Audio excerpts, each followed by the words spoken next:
guys, welcome to our fifth and final episode of our Journey Through Daniel series. Over the last 4 weeks, we've talked about the story of Daniel and looked into the example that he and his friends have set for us on what it looks like to live out our faith, what it looks like to not fall to peer pressure, what it looks like to be confident in God, what it looks like to be obedient to God, what it looks like to use your influence. And we looked at all these stories of Daniel and Shadrach, Meshach, and Abednego, and they're famous stories. They're stories we've all heard and that we know. But this week, I want to focus on what's the one thing we consistently see throughout Daniel and his friends' example. What's one thing we consistently see happen that is important for us to do as well in our own lives? And I want us to look at how no matter what the story was, whether it's the story of Daniel and his friends not eating what everyone else was eating, whether it's them not being fooled or frightened by the king's decree that people will be killed if they can't interpret his dream, whether it's them being afraid of the fire or not being afraid of the fire, or not being afraid to worship their God and pray to their God even if they're thrown into the lion's den. You see, we've listened and learned about story after story of these men being put in difficult situations where they had to choose their relationship with God, place confidence in God, place influence in God, place trust in God, place wisdom in God, instead of turning to worldly things, instead of bowing to a king, instead of falling to society norms or social expectations. But there's one thing that consistently happens. There's one thing that these men consistently do throughout all of the stories in the book of Daniel. And I just want to read several verses that point out what this is.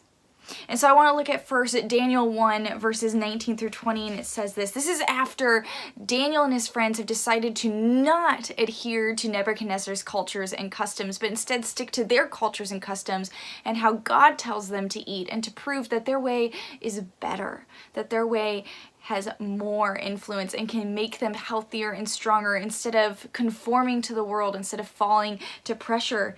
And this is how the king responds at the end of this story. This is what he has to say about Daniel and his friends. It's verses 19 through 20. And it says this. The king talked with them, and he found none equal to Daniel, Hananiah, Mishael, and Azariah. So they entered the king's service. In every matter of wisdom and understanding about which the king questioned them, he found them 10 times better than all the magicians and enchanters in his whole kingdom. Now I want to look at Daniel 5 verse 14, and this is what the king had to say about Daniel. He had Daniel brought before him for a matter, and this is what he said in verse 14. I have heard that the spirit of the gods is in you, and that you have insight, intelligence, and outstanding wisdom. And then finally, I want to look at chapter 6:3, where it's describing Daniel, and here's what it says. Now Daniel so distinguished himself among the administrators and the satraps by his exceptional qualities that the king planned to set him over the whole kingdom. You see, what I want you guys to understand is we've gone through all of these stories and situations where Daniel and his friends were having to choose between their lives or their relationship with God, and choosing to conform to society or to stick with the relationship they believe is most important. But here's what I want you to really be thinking about. You see, throughout these chapters, throughout these stories, these men are clearly set apart. These men have clearly, like it says in chapter 6, distinguished themselves as wiser and smarter and capable, full of integrity. Men that you want to have on your side, men that you want to listen to, men that you want advice from. At least that's how the kings knew these men to be. Daniel and his friends were men that had sought to set themselves apart. And it's because they had set themselves apart, it's because of how they chose to live, that God was able to use them for influence, for his kingdom, for good. But what sets them apart? Because I think we can hear being set apart, and we can take it so many different ways. Because in today's society, we all want to be original. We all want to bring something new and unique into the world. We all want something about us that can be identifiable, that people know us as someone who is cool, is funny, is artistic, is talented at singing, is talented at rapping, whatever it might be. We want to be identified for something. We all want to have something about us that sets us apart from the rest. Something that enhances who we are and how people view us. And with social media today and just how easy it is for us to look at others and feel like we don't measure up, it can seem overwhelming trying to figure out what it is that sets us apart. What it is about us that matters and that is significant and is special. And I want you to know this and understand this. We are all uniquely made and gifted, and we all have something incredible to bring into this earth that nobody else can. Whether it's perspective or vision or art or love or care or strategy, there's so many different ways we can change the world. And God hasn't just gifted us with one thing, but so many. But I think when we get lost in finding that one thing about us that sets us apart from everybody else, that makes us feel unique, and makes us feel special, makes us feel significant, worthy of noticing, we can forget what should be really setting us apart. And that's why we need to look at Daniel and his friends, because they consistently look to the same thing. And that's what ultimately sets them apart from everybody else. Because the thing that they look to influences everything they do. It doesn't just influence their humor. It doesn't just influence their creativity or their ability to publicly speak, like one skill that could set them apart. No, it influences every single thing that they do. And in doing so, it sets them far beyond the rest, because the way they are choosing to live is good. And the thing that they are after, the thing that they are clinging to set them apart, is their intimacy with God. You look at each and every story and you see them choosing to be brave and to be bold and to stick up for God and to enter into difficult situations and to have confidence and to not fall to peer pressure, to have influence, to be obedient. But in all those stories, the thing they're truly clinging to, the thing they're protecting, the thing they're after and that they value the most, is their intimacy with God, their relationship with Him. And it's by clinging to their relationship with God, by choosing to know God, by choosing to practice in their faith with God and develop that relationship and figure out who God has called them to be. It influences the way they live, and that causes them to do great and incredible things, and ultimately it sets them apart. It sets them apart because I feel like sometimes we think that God is just a set of rules, but He's not. You see, God doesn't want us to just follow a set of rules and we're a good person. God wants a personal, individual, intimate relationship with each and every one of us, where the creator of life, the creator of the world, the creator of you can personally speak into who you are, who you should be, and how you should live. The creator of life wants to be the one who influences how we view ourselves. Instead of Instagram, instead of society, instead of our peers, instead of school, instead of family. But instead have our worth, have our views, have our values be shaped by God and the intimacy we have with Him.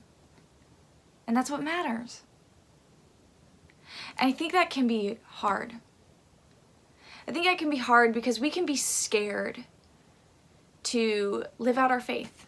We can be scared of the idea of people knowing that we are Christian, and I think sometimes we think living out our faith means going and condemning people and telling them just how much they have sinned and God is angry with them.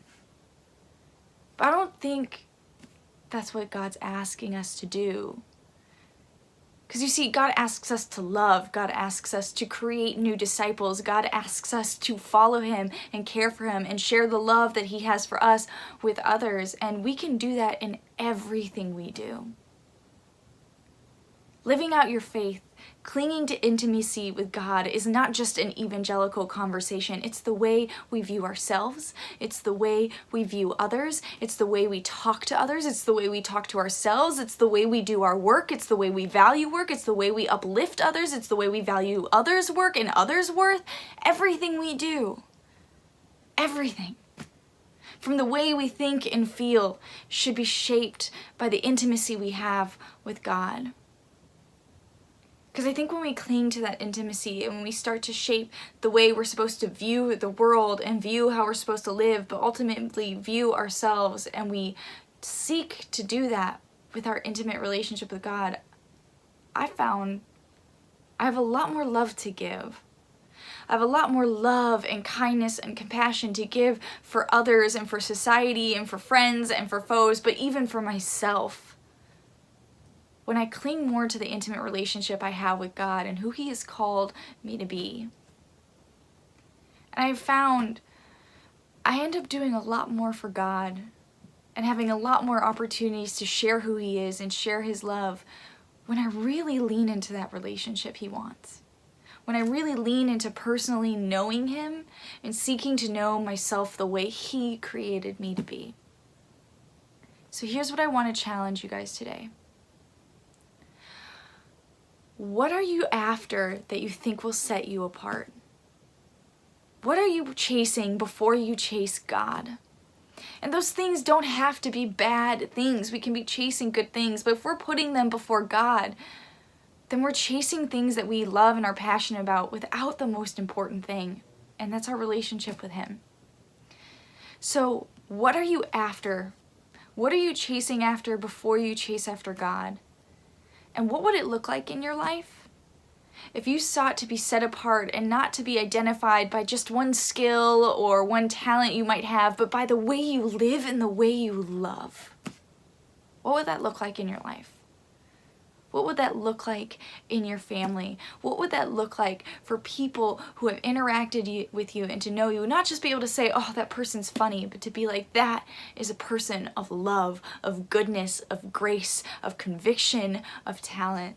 Somebody who seeks to live a full and purposeful life, one that's filled with God, one that sets them apart. What does that look like? Talk about that in small groups. All right, guys. I hope you enjoyed our journey through Daniel series. Now tune into announcements and we'll head to small group.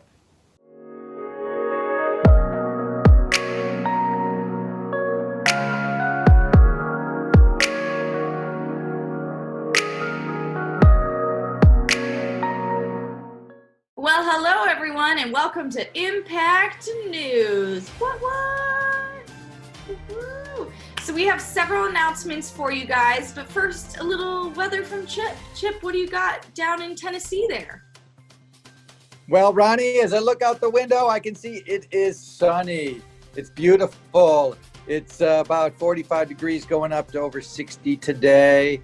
Just a beautiful day in Tennessee. Another reason to lower your latitude for your audience. Go look it up. Anyway, it's beautiful out there. Hope it's beautiful where you guys are. Back to you. I mean, it's all right. Is it snowing? No, I want it to be snowing. I feel like I'm ready for Christmas, which might be premature, but I want it to snow, but it's okay. I guess I can't complain. But that is what it is. Yes.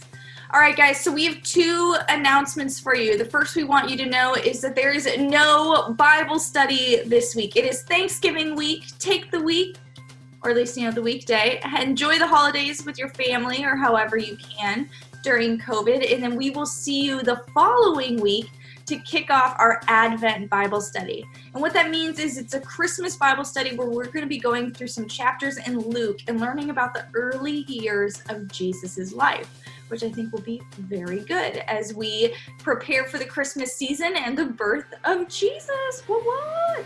And then what else do we have? Awesome. Yeah. Well, just a friendly reminder that even though this coming weekend is a holiday weekend, we're still going to hold Impact at the same time, same channel, 11 o'clock, find us on Instagram, and hopefully we'll see you guys there. Yeah, it'll be great.